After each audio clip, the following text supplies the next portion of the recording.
So my Sunday afternoon turned out being pretty uneventful because I had to spend a couple of hours watching Harry Potter. I really don't have a clue why yet. I just know the teacher said we had to. I don't really know what it has to do with a business class, but I did it anyway, so we'll see where that goes.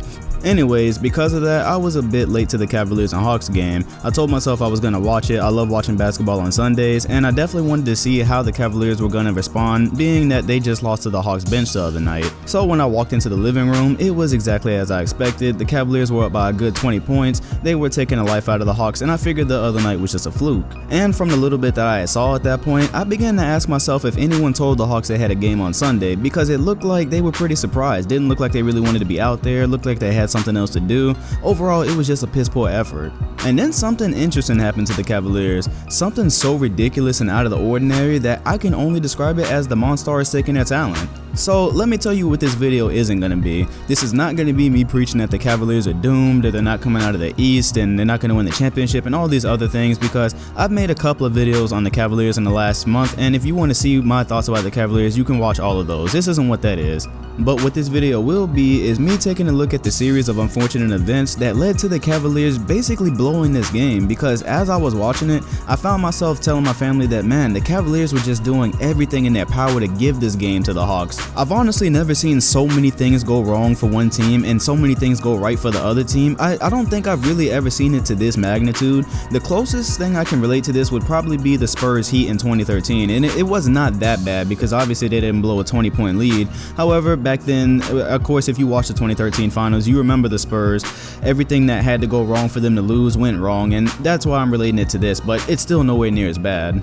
And my hope is that after you watch this video, you'll agree with me that the only logical explanation for what happened to the Cavaliers was that the Monstars took their talent in the fourth quarter. I think I make a pretty compelling argument with a lot of evidence, so let's go ahead and get into it. First off, we can start by pointing to the fact that when the fourth quarter started, the Cavaliers were up by 26 points. They were up 93-67. To be honest, even though this just happened earlier today, I can't even remember what compelled me to sit down and stay for the rest of the game, because that score pretty much says the game is over. Now, in this next scene, the Monstars actually haven't struck just yet. This is just me showing you how the momentum was all on the Cavaliers side and how they could be the only logical explanation that the Cavaliers lost in this little time. At this point, halfway through the fourth quarter, it still looks like LeBron James is playing with little kids as he drives by and throws down one of his signature dunks all over. I guess this guy's a rookie, I really don't know. In any case, he stood no kind of chance here, and the Cavaliers are still well on their way to winning the game. Example 3 is just me showing you that the Cavaliers are still in complete control of this game. Kyrie Irving steps up and hits one of his cold-blooded threes, and with only 5 minutes left in the game, the Cavaliers are still almost up by 20 points. Now, the next few minutes of the game is just the Hawks' complete comeback. It looks like the Cavaliers aren't taking them seriously all the way until the end, and then finally, after all that struggle, the Hawks draw close enough to maybe make this a one-possession game. Kent Bazemore gets a wide open three in the corner, and he misses it. Game over. 18 seconds left, 4-point game, Cavaliers ball. Kent Bazemore hits the floor because he realizes, just like the rest of us at home, that the only way they win this game is through a miracle. And guess what? This just happens to be where things get really bad for Cleveland, because through some miracle, they really forgot how to play basketball, or the Monstars just stole their talent. Now, I need y'all to understand something here. If the Cavaliers just inbound this basketball, game over. All they have to do is really knock down one free throw. And knowing that, they're trying to get it to Kyrie Irving because, of course, he has the clutch gene on the team.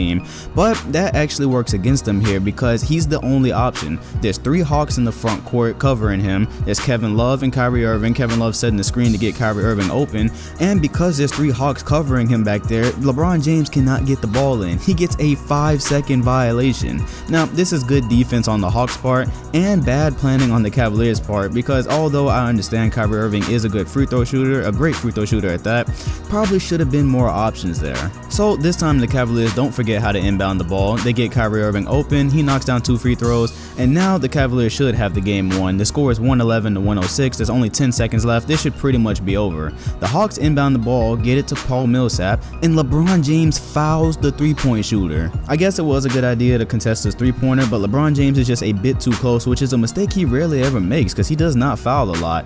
Paul Millsap's wrist flicks a little bit forward, hits LeBron's hand, and Paul Millsap is clutch, knocks down 3 free throws. Now, the LeBron James we know know for his career only fouls about 2 times a game. This season, he only averages 1.8 personal fouls a game. In this actual game, he fouls out. Logical explanation, Monstars. If you're still not convinced, take a look at this play that happens right after the foul, and yes, it's LeBron James again. He's looking for Kyrie Irving to take the free throws to try to seal the game away, throws one of the laziest passes I've ever seen thrown by LeBron James, and is just lazy enough for one of the Atlanta Hawks to get their hand on it, which allows them time to tie up Kyrie Irving and jump ball. Now, what makes this even worse is when you go back and look at the tape, Kyle Korver was actually wide open. All of the Atlanta Hawks' attention was focused solely on Kyrie, so if they would have given it to Kyle, they probably would have even ran some more time off the clock since nobody was really close to him, and when he did get fouled, he was definitely going to make at least one of them. And this is yet another uncharacteristic mistake by LeBron James, so if you're not convinced by now, I don't know what else is going to convince you. To be completely honest, this play was just fate right here. You have a jump ball, which you expect Atlanta to win because they have a much taller player. The ball actually taps toward the Cavaliers, but they can't come up with it. Paul Millsap throws up a prayer,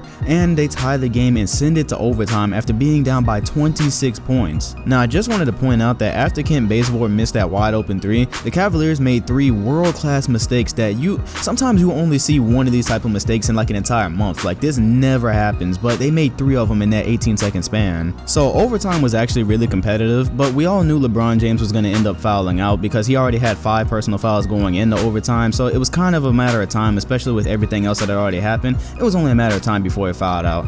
That happened, and as soon as it did, I knew for a fact that the Cavaliers were going to lose that game because they've proven that they can't play without LeBron James. And this is possibly the most ridiculous play of the entire game. After LeBron James sat out, the Monstars found their new target in Kevin Love, who misses a wide open inbound pass in Kyrie Irving, turning the ball over to where the Hawks can make it a 3-point game. Now, the thing that really made me laugh about this play is that this same thing happened to me in NBA 2K15 a couple of years ago. As you all know, in another life, I was an NBA 2K YouTuber, and when I was playing the game, it was Willis Reed, I believe, and he threw the pass. He had LeBron James right in front of him, and he chest passes it, like just past him for no reason. Like, there's no explanation for it. Now, albeit in this play, obviously Paul Millsap is pressuring Kevin Love, but still, I don't think the pressure there warranted the turnover. And the rest is pretty much history. Now, this last play, this is just life being really mean to Kyrie Irving. He really put his heart out there tonight, drives in, and could have definitely gotten an and one here, but instead he gets a charge. They're down by 3 with 12 seconds, and now it's the Hawks' possession, and apparently the Monstars weren't wanting to target the Atlanta Hawks, so they go on to win the game. Oh, and while I'm on that note, it looks like Kyrie Irving was the only person on the Cavaliers not affected by this attack, because right at the end, he throws up something pretty close to a half-court heave that goes in,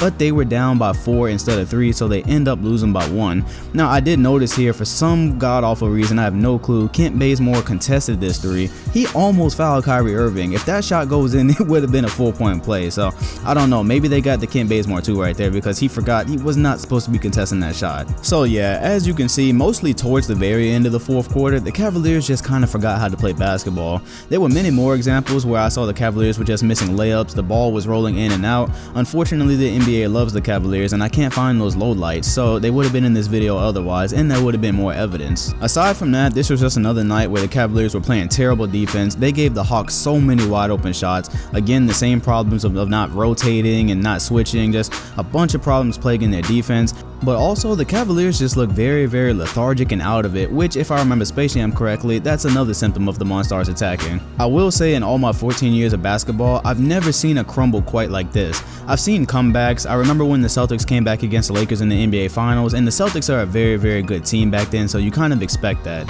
However, you got the Cavaliers, who are playing for an NBA championship, the Hawks, who were just an average team, and not only does their bench beat the Cavaliers just the other night, but then they come out here and come back by 26 points in a game where really the Cavaliers look like they were just toying with them. So this is definitely the most outrageous thing I've seen in my 14 years of watching basketball. Never seen so many things go wrong for one team and right for the other. No other way to explain it, guys, I'm telling you. And just because I know my dad is a Cavaliers fan and I know he's going to end up watching this video, I just wanted to make sure he knew how much it warmed my heart to see him miserable yesterday as this comeback was going on. It was very reminiscent of the days about a decade ago when LeBron was in his first stint with the Cavaliers and he could never get past the Celtics. Every time LeBron would get knocked out of the playoffs back then, I had to sit and listen to him tell me how right I was about how he couldn't get past my team and all those good things. It just brings back good memories. It was pretty heartwarming. Anyways, I hope you guys enjoyed the video. If you have your own theory about what happened to the Cavaliers and how that crumble came about, I'd love to see it in the comment section. However, I'm pretty sure most of the comments are going to be agreeing with me because there's really just no other logical explanation about how you lose to a team like this twice and then give up a 26-point lead, so, I'll still read them. Anyways, I hope you enjoyed the video. Like, comment, and subscribe if you did. Hit the bell next to my name if you want notifications, and make sure you say a prayer for your team because they might be next.